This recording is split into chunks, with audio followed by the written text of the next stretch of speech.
நீங்க வியாதியா இருப்பதை தேவன் விரும்பவில்லை.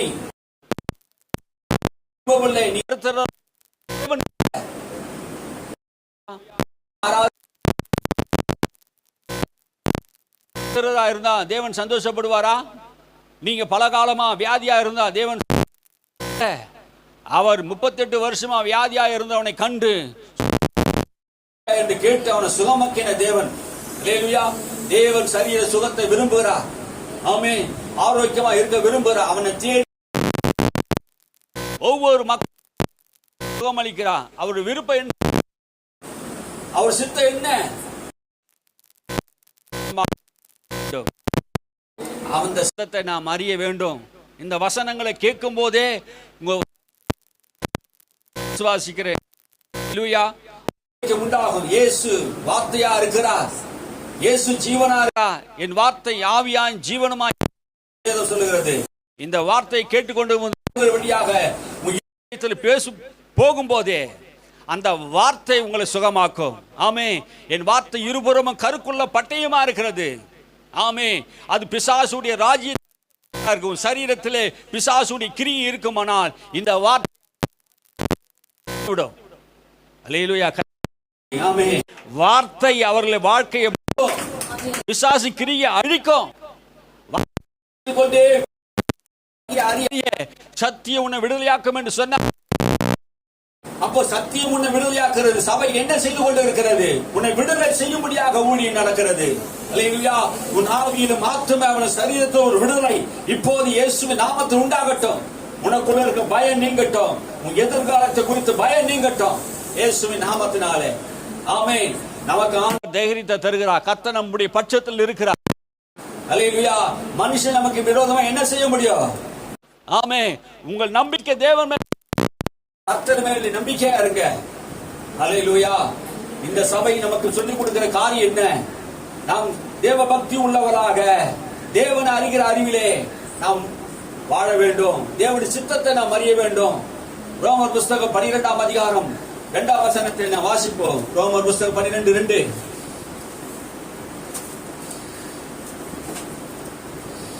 நீங்கள் இந்த பிரபஞ்சத்திற்கு ஒத்த வேஷம் தெரியாமல் தேவனுடைய நன்மையும் பிரியமும் பரிபூரணமான சித்தம் இன்னதென்று பகுத்தறியத்தக்கதாக உங்கள் மனம் புதிதாகிறதுனாலே மறுரூபமாகுங்கள்.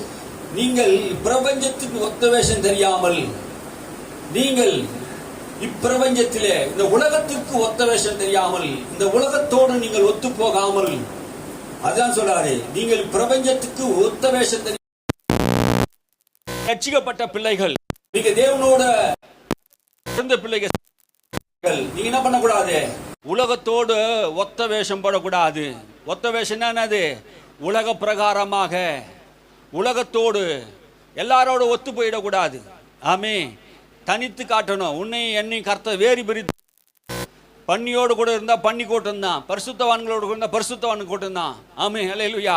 நம்முடைய வாழ்க்கை தனிக்கப்பட்டு இருக்கு. முன்னாடி ஆனா அப்போதைய வாழ்க்கை உலகத்தோடு போய் இருந்தது. ஆமே. எல்லாரும் செய்யறாங்க முடியுமா? நம்மளால் பேச முடியுமா? கிடையாது. ஆமே. அதான் சொல்ல, இந்த உலகத்திலே ஒத்த வேஷம் தெரியாமல் என்ன பண்ணணுமா? தேவனுடைய நன்மையும்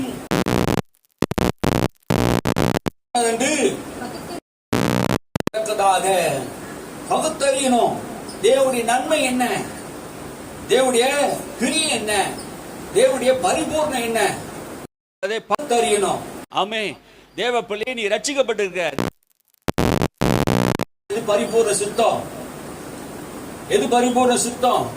எது நன்மை என்பது நன்மை என்ன? அவர் நன்மை செய்கிறவராய் சுற்றி தெரிந்தார். என்ன நன்மை செய்தார்? நன்மை என்ன? சுகமாவது, அற்புதங்கள் செய்வது, சுகமாவது எல்லாம் தேவனுடைய நன்மைகள் தான். பரத்திலிருந்து நமக்கு கொடுக்கப்பட்டு இருக்கிறது. அந்த நன்மை தேவன் சித்தமா இருக்கிறது. நமக்கு நன்மை தான் நமக்கு தேவ சித்தமா இருக்குது. நம்முடைய வாழ்க்கை எல்லா பகுதியும் நன்மை வேணும். ஆமே. அல்லேலூயா. எல்லா மனுஷனும் ரட்சிக்கப்படுவது தேவ சித்தம் தான். நம் குடும்பத்தில் யாராவது ரட்சிக்கப்படாம இருப்பது சித்தமா?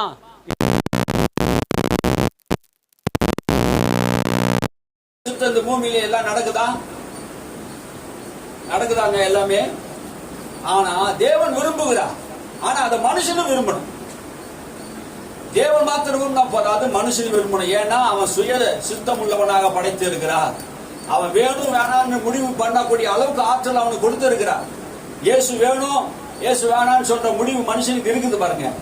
இயேசு மனுஷன், இயேசு கடவுள் என்கிற முடிவு சொல்றதுக்கு அவனுக்கு இருக்குது பாருங்க. இயேசு எனக்காக மரித்தார் உயிர்த்தெழுந்தார் என்கிற உணர்வு அவனுக்கு புரிந்து கொள்ளணும். இதெல்லாம் அவன் பகுத்தறிகிறதுனாலே தேவனை பகுத்தறியணும். அவர் மனுஷ ரூபமாய் வந்தார், அடிமை ரூபமா வந்தார். அவர் யாருக்காக வந்தார்? அவர் தேவனா இருந்தார். அதெல்லாம் புரியல பாரு மனுஷனுக்கு. இயேசு ஏதோ மனுஷனா வந்தார், ஏதோ ஒரு மதத்தை உருவாக்கினார் என்று அநேகர் நினைக்கிறார்கள். அவர் உலகத்துக்கு ஒத்த வேஷத்தை அவர் தரிக்கவில்லை. தேவனுடைய நன்மையும் பரிபூர்ண சித்தத்தை பகுத்தறிந்து உணர்ந்து அந்த சித்தத்தை அவர் செய்தார். அல்லேலூயா. இயேசு பிதாவின் சித்தத்தை அறிந்து உணர்ந்து அதை செய்தார். நாமும் கூட பிதாவின் சித்தத்தை அறிந்து உணர்ந்து நாம் என்ன பண்ணணும்? செய்யணும். அல்லேலூயா. பகுத்தறியும்படியாக பரிபூர்ண சித்தம் என்னதென்று நாம் என்ன பண்ணணுமா? பகுத்தறிய வேண்டும். உங்கள் மனம் புதிதாகிறதுனாலே மறுரூபமாங்கள். இன்னைக்கு நிறைய பேருடைய மனம் புதிதாகப்படல. சரீரம் வந்து என்ன பண்ணுது? சுகமாகணும் நினைக்கிறோம். ஆனா பவுல் சொல்றாரு, என்ன சொல்ல வர்றானா, சரீரம் மாத்திரம் சுகம் இல்ல, உங்க மனசு கூட புதுசாகணும். நீ உலகத்தோட ஒத்து போயிடாதீங்க. நீங்க தேவனால் பிரித்தெடுக்கப்பட்ட சந்ததி. உலக மக்களோட கூட போயிடாதீங்க. உலக வழக்கத்தின்படி போயிடாதீங்க. உலகம் செய்யற மாதிரி செய்யாதீங்க. அவங்க விரும்புறாங்க, அவங்க யோசிக்கிறாங்க, அவங்க வாஞ்சிக்கிறாங்க, அவங்க இச்சையோடு இருக்கிறாங்க, அவங்க பாவத்தோடு இருக்கிறாங்க, சந்தோஷமா இருக்கிறாங்க. அந்த விஷயத்துல அவங்களோட கூட நம்ம என்ன பண்ண கூடாது? நம்ம வயசு உள்ளவங்க தானே, நம்மளை போல உள்ள மனுஷன் தானே, அவங்களும் அப்படி இருக்காங்களே, நம்மளால இருக்க முடியலையே. இது உலகத்தோடு நம்ம அவங்களோடு என்ன பண்ணக்கூடாது? ஒத்து போகக்கூடாது. ஒத்து போகக்கூடாது. உலகத்தோடு நம்ம என்ன பண்ணக்கூடாது? ஒத்து போகக்கூடாது. அப்ப மனம் புதிதாகணும். இந்த விஷயத்துல இருந்து நாம் என்ன பண்ணோம்? மனம் புதிதாகணும். நம் மனசு புதிதாகணும். அப்ப மனம் எப்படி புதிதாகும்? மனம் எப்படி புதிதாகும்? நீங்க தேவனால் தெரிந்து கொள்ளப்பட்ட ஜனம், உங்களுக்கு என்று கர்த்தர் பரிபூர்ண சித்தத்தை வைத்திருக்கிறார் என்பதை நீ புரிந்து கொள்ளணும். அல்லேலூயா. நீங்க யார் என்பதை நீங்க புரிஞ்சு கொள்ளணும். இந்த உலகத்திலே ஆண்டவர் என்னை பேர் சொல்லி அழைத்திருக்கிறார். பரிசுத்தவான்களாக, நீதிமான்களாக, பரிசுத்த ஜாதியாக, ஆசாரியராக தேவன் தெரிந்து கொண்டிருக்கிறார். அல்லேலூயா. இதை அறிய, சத்தியத்தை அறிய அறிய அறிய மனம் புதிதாகும். அல்லேலூயா. எப்ப புதிதாகும் என்பது தெரியணும். மனம் எப்ப புதிதாகும்? கிறிஸ்துக்குள்ள நீ யாரு? தேவன் உன்னை என்னவா வைத்திருக்கிறார்? உன்னை பிள்ளையாக ஆண்டவர் அதிகாரத்தை கொடுத்து வைத்திருக்கிறார். நீ சாதாரண லோக பிரபுக்களை போல, உலக மக்களை போல நாம் வாழ்ந்து கொண்டு இருக்கிறோம். இததான் மனம் புதிதாகல. நீ யார் என்பது உனக்கு தெரியல. என்ன சொல்றாரு? மறுரூபமாக்குங்கள். நீங்க கர்த்தரை இயேசுவை ஏற்றுக்கொண்டா மாத்திரம் போதா, ரட்சிக்கப்பட்டா மட்டும் போதாது, மனமும் புதிதாகணும். நீ யார் என்பது உனக்கு புரியணும்ன்றார். அல்லேலூயா. நீ யார் என்பது உனக்கு தெரியணும். கிறிஸ்துக்குள்ள நீ யார்? கிறிஸ்து உன்னை என்னவா வைத்திருக்கிறார்? அல்லேலூயா. உன்னை அதிகாரம் உள்ளவனாக ஆண்டவர் வைத்திருக்கிறார். அல்லேலூயா. எது மேல?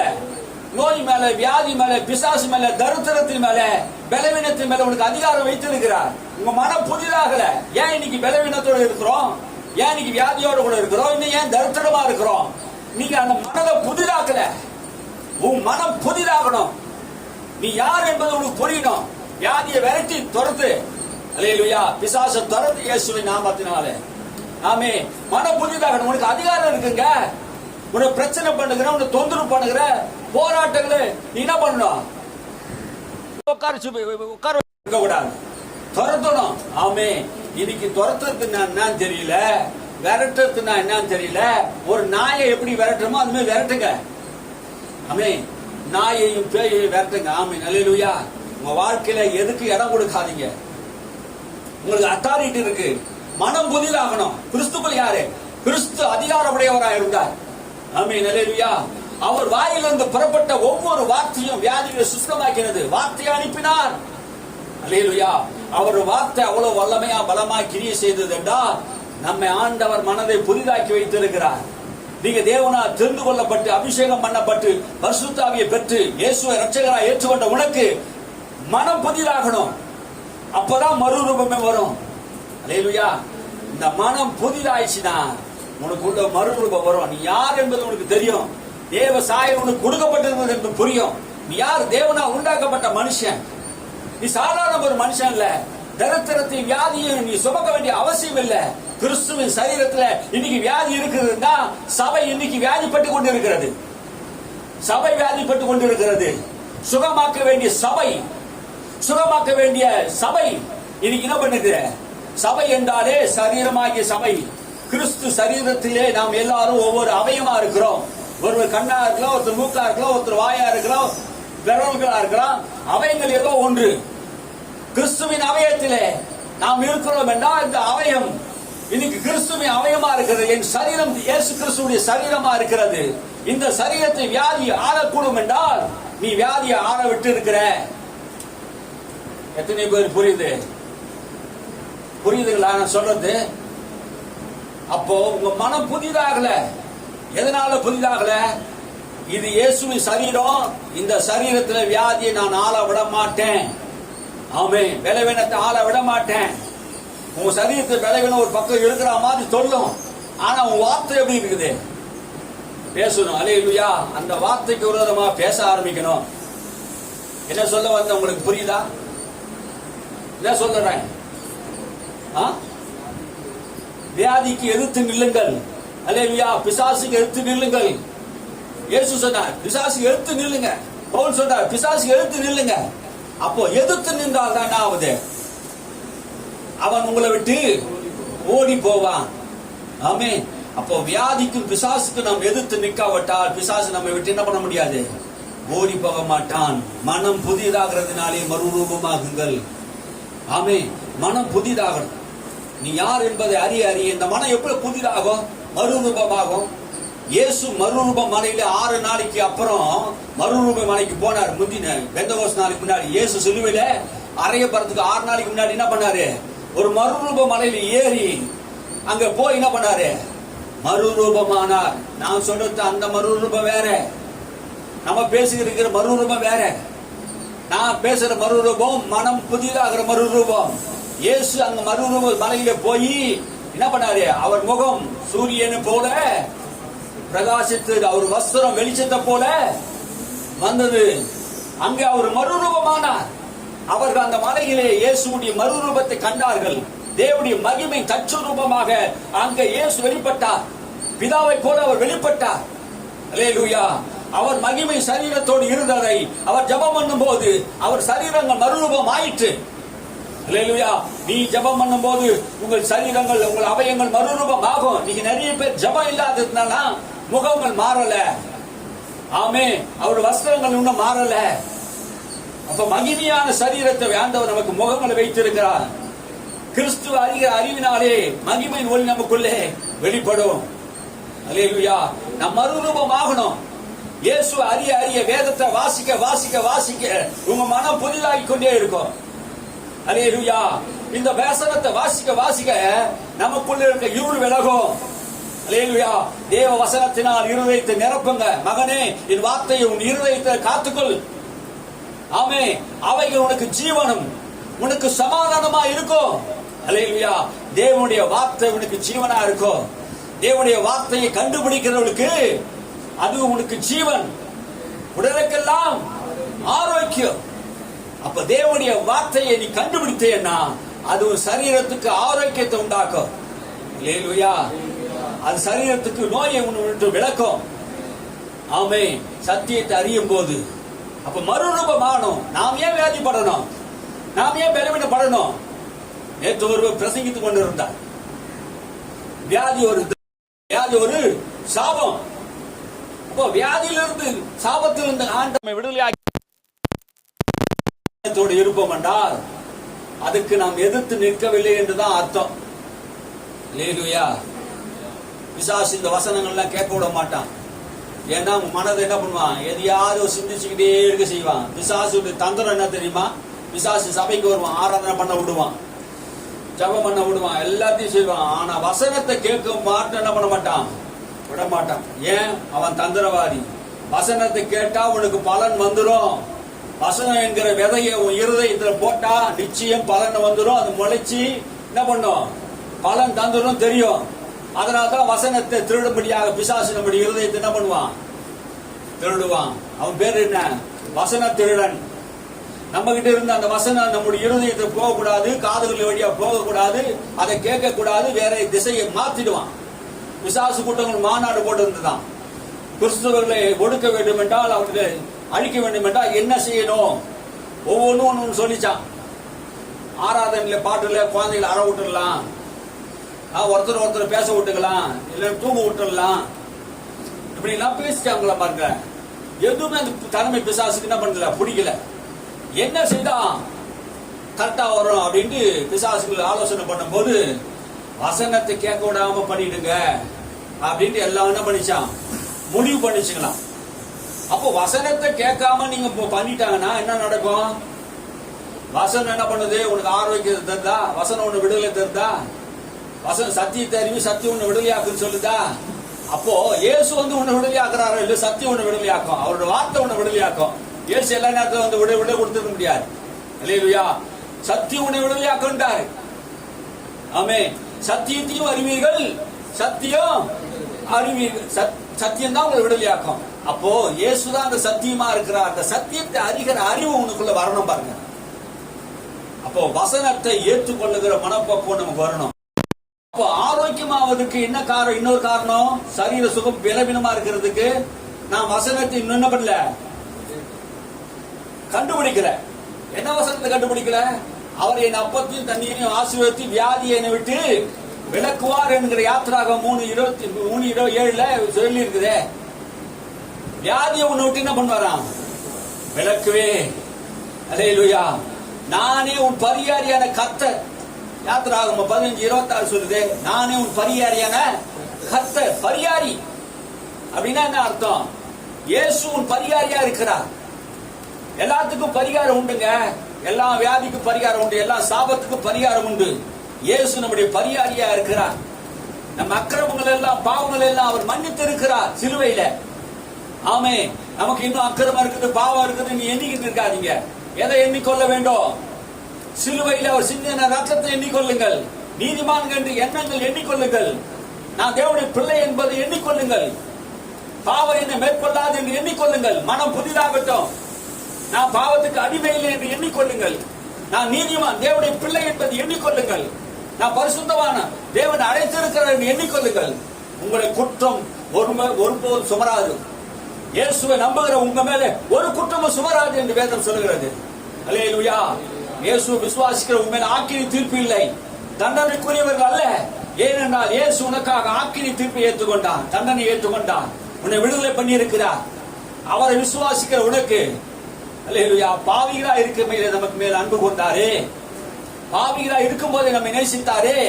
நம்முடைய வாழ்க்கையில சில காரியங்களை இடரும் போது தவறும் போது நம்ம ஆண்டவர் முற்றிலுமாக ஆண்டவர் வெறுத்து விடுகிறவர் அல்ல. ஆமென். அல்லேலூயா. ஆண்டவர் நம்ம வெறுக்கிற தேவன் அல்ல. நம் குறைகள் எல்லாம் நிறைவாக்குறவர், நம்மை பூர்ணப்படுத்த விரும்புகிறார். மனுஷன் தாங்க ஒரு குறையை செய்துட்டா மனுஷன் மன்னிக்கவே மாட்டான், அதை சொல்லிக்கிட்டே இருப்பான். ஆனா தேவன் அப்படி இல்லை. ஆமே. எப்படி சொல்வாரு? இந்த மரம் கனி கொடுக்கலன்னா அடுத்த வருஷம் கனி கொடுக்கும் பிதாவே. அடுத்த வருஷம் வந்து பிதா கேட்டாலும் இன்னொரு வருஷம் கனி கொடுக்கும் பிதாவே. இப்படிதான் என்ன பண்ணுவாரு? வெட்டி போடுகிற தேவன் அல்ல. அவர் நியாயத்துக்கு ஜெயங்கடிக்க பண்ணுகிற வரைக்கும் முறிந்த நாணலை என்ன பண்ணுவாரு? நெறிந்த நாணலை முறிக்க மாட்டார்.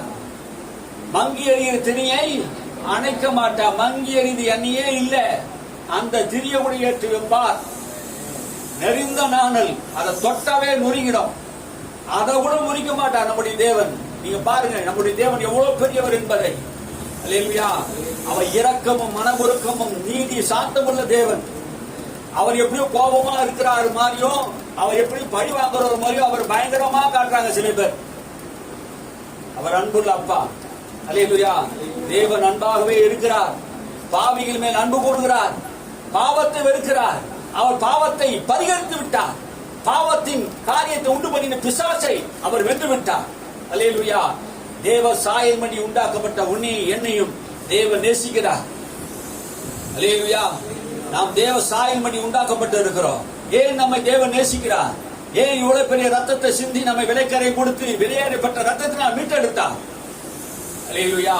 நாம் எல்லாரும் தேவ சாயல். நாம் அவரில் இருந்து உண்டானவோம். நாம் அவர் மூலமா உண்டானோம். அல்லேலூயா. உண்டானது ஒன்றும் தானாக உண்டாகவில்லை. ஆனால் தேவ சாயல், தேவன் தேவ ரூபத்தின்படி உண்டாக்கப்பட்டு இருக்கிறான். அந்த சாயலை நாம் பெறுவோம். அல்லேலூயா. நாம் மறுரூபமாக்கப்பட வேண்டும் என்று தேவன் விரும்புகிறார். அவர் மரணத்தின் சாயலில் இணைக்கப்பட்டு இருப்போம் என்றால் அவருடைய உயிர்த்தெழுந்து சாயலும் இணைக்கப்பட்டு இருப்போம். அதுதான் உண்மை. அல்லேலூயா. எத்தனை பேர் புரியுது? அப்போ மறுரூப சாயல் நமக்கு தேவைங்க. அவர் மரணத்துக்குள்ளாகவே நாம் மரணத்துக்குள்ளாக மரித்தோம். அவர் சிலுவையில் எப்போ மரித்தாரோ அப்போது நாமும் நம்முடைய பாவங்களும் சிலுவையில் மரிக்கப்பட்டது. நம்ம சாபங்கள் அங்கேயே ஒழிக்கப்பட்டது. நம்முடைய நோய்கள் அங்கேயே மாற்றப்பட்டு விட்டது. அல்லேலூயா. இயேசு சிலுவையில் சுமந்து விட்டார். நாம் மறுரூபமாகணும். இயேசு சுமந்ததை நாம் இன்னைக்கு நம்ம என்ன பண்ண கூடாது? தலைமையில சுமக்க கூடாது. எதிர்த்து நிக்கணும். மறுரூபமாகுங்கள். உங்க மனம் மறுரூபமாகிறதுனாலே உங்க மனம் புதிதாகும். மனம் புதிதாகணும். அப்ப மைண்ட், மனம் சொல்லப்படுகிறது மைண்ட், இந்த சிந்தை. இந்த சிந்தை கிறிஸ்துவில் இருக்கிற சிந்தை நமக்கு வரணும். நமக்குள்ள என்ன சிந்தை இருக்கிறது? நீங்க யார் என்பதை உங்க சிந்தை தான் சொல்லும். இல்லையா? அப்ப மனம் புதிதாக வேண்டும். பிசாசு கிரியை நாம் அழிக்க வேண்டும் என்று சொன்னாரு. அப்போ உலக சம்பந்தமான காரியங்கள், உலகத்தோடு நம்ம என்ன பண்ணக்கூடாது? ஒத்து போக கூடாது. உலகத்திலிருந்து தேவனுக்காக நம்மை பிரித்தெடுத்திருக்கிறார். உலகத்திலிருந்து தேவனுக்காக பிரித்தெடுத்திருக்கிறார். அப்படின்னா என்ன அர்த்தம்? பிரித்தெடுத்தார். செப்பரேட்டாக ஆண்டவர் எது வேணுமோ அதை என்ன பண்ணிருக்கிறாரு? தேர்ந்தெடுத்து செலக்ஷன் பண்ணி என்ன பண்றாரு? அவருக்கு யார் யாரெல்லாம் வேணுமோ அவரை இந்த உலகத்திற்கு தேர்ந்தெடுத்திருக்கிறார். அவர்களுக்கு ரட்சிப்பை கொடுத்திருக்கிறார், பாவ மன்னிப்பை கொடுத்திருக்கிறார், நீதியை கொடுத்திருக்கிறார், பரிசுத்த கொடுத்திருக்கிறார். உன்னுடைய நீதி அல்ல, இயேசுவை பற்றி விசுவாசத்தில் உண்டாகிற நீதி. உன்னை நீ எப்படி நினைக்கணும்? மறுரூபமாக்குங்க. ஏன் நீதி அல்ல தேவனுக்கு முன்னாடி? அவரை பற்றுகிற விசுவாசத்தினால் உண்டாகிற தேவ நீதி. இல்லையா? இதுதான் மறுரூபம் சொல்றேன். புரியுதுங்களா நான் சொல்றது? உன் நீதி நினைக்காதீங்க. நான் எவ்வளவு நல்லவன், நான் எவ்வளவு உபவாசம் பண்ண, எவ்வளவு நான் கஷ்டப்பட்டேன், எவ்வளவு முழங்கால நின்ன, எவ்வளவு நான் நீதியா வாழ்ந்தேன், அது இல்ல. உங்க நீதி அல்ல, இயேசுவின் நீதியை தேவன் எதிர்பார்க்கிறார். இல்லையா? அதுதான் மறுரூபம். இயேசு உனக்காக செய்தாரே, அதுதான் மறுரூப வாழ்க்கை. இல்லையா? எத்தனை பேர் புரியுது? சோத்திரம். அல்லேலூயா. என் நீதியை கொண்டு போய் பிதாவுக்கு முன்பாக நின்னா என்னுடைய நீதியை என்ன பண்ணுவாரு? தள்ளிடுவார். நம்முடைய நீதியெல்லாம் தேவனுக்கு முன்பாக எப்படி இருக்குது?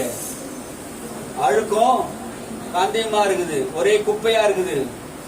என் உபவாசம் நான் 2 நாள் ஜெபம் பண்ண, அந்த உபவாசம் பண்ண, தானம் பண்ண, அன்னதானம் பண்ண, தசமத்தை கொடுத்தேன், காணிக்கை கொடுத்தேன், நான் சர்ச்சுக்கு ஒழுங்கா போனேன், நான் உண்மையா இருந்தேன், அதெல்லாம் எடுத்து போய் சொன்னாலும் என்ன பண்றாரு? தள்ளிடுவார். இல்லையா? இயேசு முன்னாடி வைங்க. ஆமென். அல்லேலூயா. ஓட்டத்தை தொடங்கினவர், ஓட்டத்தை முடித்தவர், இயேசுவை நோக்கி ஓடுங்க. அல்லேலூயா. உங்க விசுவாச பயணத்தை தொடங்கினவர் அவர்தான். இயேசுவை நோக்கி ஓடுங்க. எந்த மனுஷனை நோக்கி ஓடாதீங்க. இயேசுவை நீதி வைத்து ஓடுங்க. பிதாவே, நான் இயேசுவின் நாமத்தினால் வருகிறேன். இயேசுவை நீ அனுப்பினீர், இயேசுவை எனக்காக கொடுத்தீர், அவரே எங்களுடைய தேவ நீதியா இருக்கிறார். அதுதான் மனரூபம், மறுரூபம். அதிலே மறுரூபமாகுங்க. அல்லேலூயா. உன்னுடைய நீதி சுயநீதி. அல்லேலூயா. நீதியை தேடினவர்கள் அவர் நீதியை அடையல. நீதியை தேடாதவர் புறஜாதி மக்கள் நீதி அடைந்தார்கள். எப்படி நீதி அடைந்தார்கள்? அவர்கள் யூதர்கள் எப்படி பண்ணாங்களா? நியாயப்பிரமாணத்தை வைத்து தேவ நீதியை தேடினார்களாம். நியாயப்பிரமாணத்தை வைத்து தேவ நீதியை தேடினார்கள். அவங்க எல்லாம் நியாயப்பிரமாணத்தை வச்சு 613 கற்பனையை வச்சு என்ன பண்ணாங்க? தேவ நீதியை தேடினாங்க. அதனாலதான் அவங்க நீதி அடையல. நீயும் நானும் நீதி அடைஞ்சிருக்க இயேசு வைத்து நீதியை தேடணும். அல்லேலூயா. நியாயப்பிரமாணத்தை வைத்து நீதியை தேடின அவர்கள் நீதி அடையாமல் போனதுக்கு காரணம் அவர் நியாயப்பிரமாணத்தினால உண்டாகும் நீதி. சுயநீதிக்காரர்கள் தங்கள் சுயநீதினால நீதிமானாக விரும்புகிற நீங்கள் எப்படி தேவனுக்கு முன்பாக நீதிமானாக முடியும்? இயேசு ஏன் வர வேண்டும்? இயேசு சிலுவையில் மரிக்க வேண்டும். இயேசு ஏன் இந்த காரியத்தை எல்லாம் செய்யணும்? இயேசு கிறிஸ்து மூலமாக தான் நீதி உண்டாகும். அந்த நீதி சுவிசேஷத்தில் வைக்கப்பட்டிருக்கிறது. இயேசு அறிய அறிய அறிய அறிய உங்க சரீர வியாதியை சுஸ்தமடையும், சாபங்கள் நீங்கும், தரித்திரம் நீங்கும், நிம்மதி பெருகும், சமாதானம் பெருகும், பொருளாதார வாழ்வில் உயர்வு உண்டாகும், கண்ணீர் மாறும், துக்கம் மாறும், கவலை மாறும், வேதனைகள் மாறும். எதிர்ப்பு வந்தாலும் எதிர்க்க சக்தி உனக்கு உண்டாகும். எந்த மனுஷனையும் மேற்கொள்ள, எந்த பிசாசையும் மேற்கொள்ள ஒரு தைரியம், விசுவாசத்தின் ஆவி உனக்குள்ள கர்த்தர் தருவார். அல்லேலூயா. சத்தியத்தை அறிய வேண்டும், இயேசு அறிய வேண்டும், வேதத்தை வாசிக்க வேண்டும், ஒவ்வொரு வசனத்தையும் ருசிக்கணும், அசை போடணும், இரவும் பகலும் அந்த வசனத்தின் மேல உனக்கு தாகம் இருக்கணும். படிக்காத மக்கள் இருக்கக்கூடாது. இன்னைக்கு நிறைய சபையில படிக்காத மக்கள் வசனத்தை படிக்கல, பத்திரத்தை படிக்கல, சொத்துரிமை என்னன்னு தெரியல, சத்தியம் என்னன்னு தெரியல. விடுதலை ஆகாததுக்கு காரணம் என் ஜனங்கள் சத்தியத்தை அறியல. மகத்துவத்தை எழுதி கொடுத்தேன், அந்நிய காரியமாக எண்ணினார்கள். என்னுடைய வேத மகத்துவத்தை நான் எழுதி கொடுத்தேன், அவ அந்நிய காரியம், இது யாருக்கோ இவங்களுக்கோ என்று எண்ணினார்கள், அசட்ட பண்ணினார்கள், என் வார்த்தைக்கு செவி கொடுக்காமல் போனார்கள். வேதத்தை வாசிக்காம, வேதத்துல காரியத்தை கண்ண வைக்காம, எப்போதும் சினிமா பாட்டுகளும், எப்போதும் சீரியலும், எப்போதும் ஏதோ ஒரு காரியத்தை கேட்டுக்கிட்டே இருக்கிறியே. உன் வாழ்க்கையில வசனம் காதுகளில் விழுதா? உன் வீடுகளில் வசனம் இருக்குதா? உன் இருதயத்தை தேவனுடைய வார்த்தை இருக்குதா? நீ விடுதலை அடைவ, உன்னோடு கூட இருக்கிற விடுதலை அடைவார்கள். அல்லேலூயா. விடுதலை வேண்டும் என்றால் சத்தியம் உனக்குள்ள இருக்கணும், மறுரூபம் ஆகணும். ஆமென். அல்லேலூயா. மனம் புதிதாகிறதுனாலே நீங்கள் மறுரூபம் அடைவீர்கள். ஆமென். அல்லேலூயா. எத்தனை பேர் மனம் புதிதடைவீங்க? வேதத்தை வாசிங்க. நான் இவ்வளவு நேரம் சொல்றது என்ன புரியுதா? அப்ப உடலுக்கெல்லாம் ஆரோக்கியம், ஜீவன். நான் என் வார்த்தை அனுப்பி வியாதிகளை சுத்தமாக்குறேன் என்று சொன்னாரே, வார்த்தை எப்படி வல்லமை உள்ளதா இருக்கிறதோ, இயேசு எப்படி வல்லமை உள்ளவரா இருந்தாரோ, அவருடைய வார்த்தையும் அப்படியே வல்லமை உள்ளதா இருக்குது. ஆமென். அல்லேலூயா. விசுவாசத்தினாலே நீதிமான்கள் பிழைப்பார்கள். சத்தியத்தை அறியணும். ஆமென். அல்லேலூயா. எந்த வசனத்தை வாசிச்சோம்?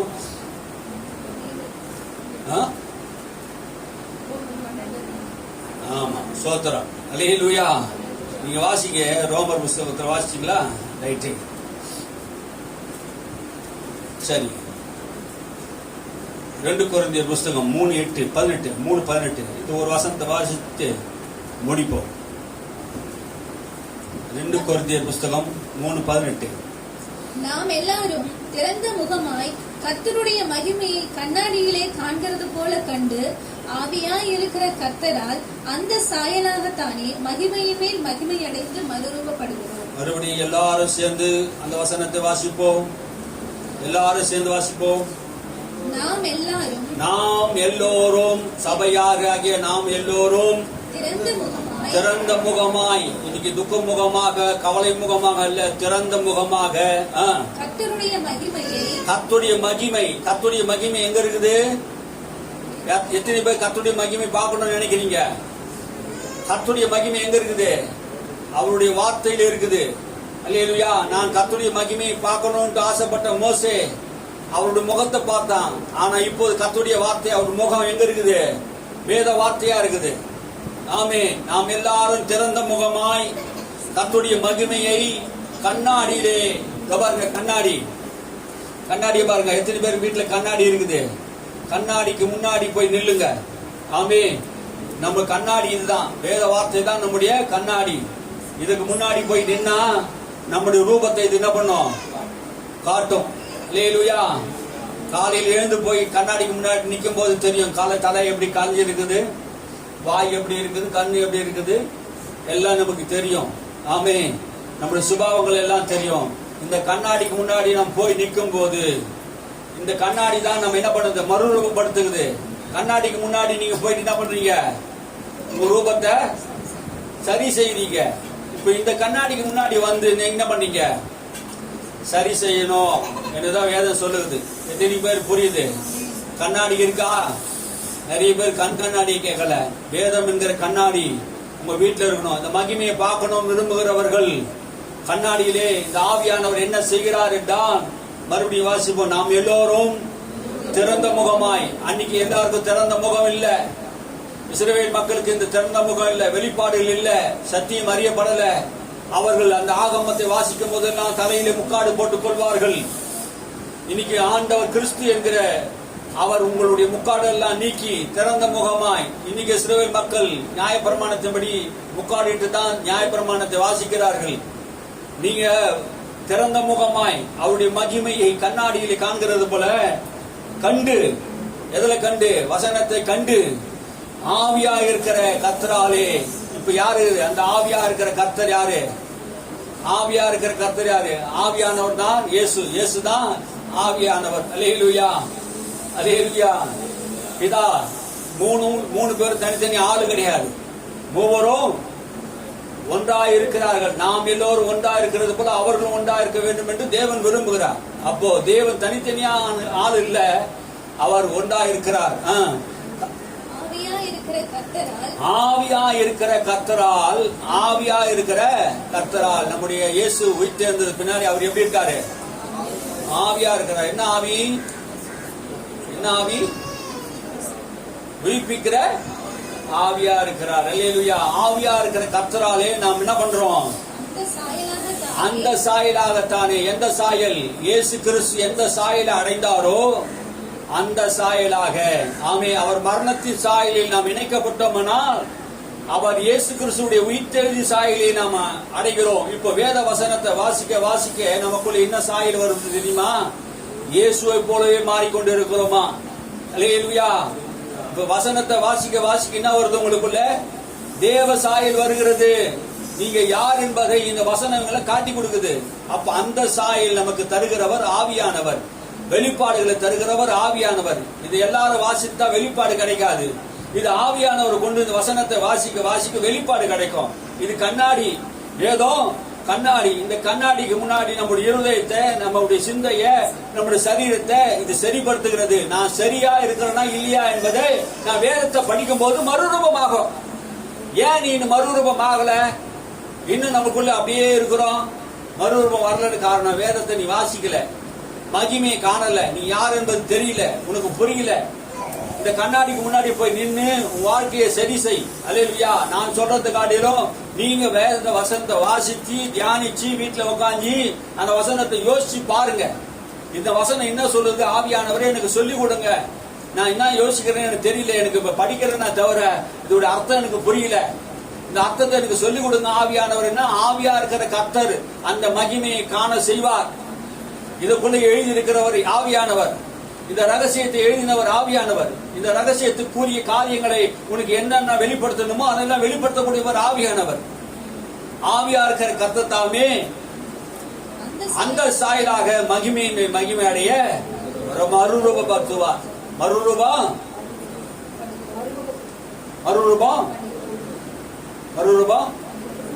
படுத்திட்டோமா படுக்கிறோமா? படுகிறோம்னா அது நடைமுறையில் இருக்குதுன்னு அர்த்தம். புரியுதுங்களா நான் சொல்றது? நடைமுறையில் இருக்குது. அப்ப மறுரூபம் என்பது ஒரே நாள்ல வரது கிடையாதுங்க. அல்லேலூயா. நான் இன்னைக்கு மறுரூபம் ஆகிக்கொண்டு இருக்கிறேன். கொஞ்சம் கொஞ்சமா தான் மறுரூபம் ஆகிக்கிறேன். அப்போ இருக்கிற மாதிரி இப்ப இருக்க முடியாது. அல்லேலூயா. மறுரூபம் நாளுக்கு நாள் தான் வரும். ஒரே நாள்ல மறுரூபம்னா அது இயேசுவோட வருகையில ஒரே நாள்ல மறுரூபம் ஆயிடும். அல்லேலூயா. இந்த வசனத்தை வாசிக்க வாசிக்க தான் நம்முடைய குணங்கள், சுபாவங்கள் அதெல்லாம் மாறும். முன்னாடி எப்படி இருந்தோமோ அப்படியே நம்ம இருக்க முடியாது. கிறிஸ்துவ வாழ்க்கை நாளுக்கு நாள் விருத்தி அடையணும். அல்லேலூயா. வசனத்துல விருத்தி அடையணும். ஆமே. அப்ப சரீரங்கள் சுகமடைய வசனங்களுக்கு தேவை. கண்ணாடிக்கு முன்னாடி போய் நில்லுங்க. மனம் புதிதாகணும். மனம் புதிதாகனால மறுரூபம் அடைவீர்கள். அல்லேலூயா. மனம் எப்போ புதிதாகும்? சத்தியத்தை அறியும் போது புதிதாகப்படும். எல்லாரும் அப்படியே இருந்திருப்போம்.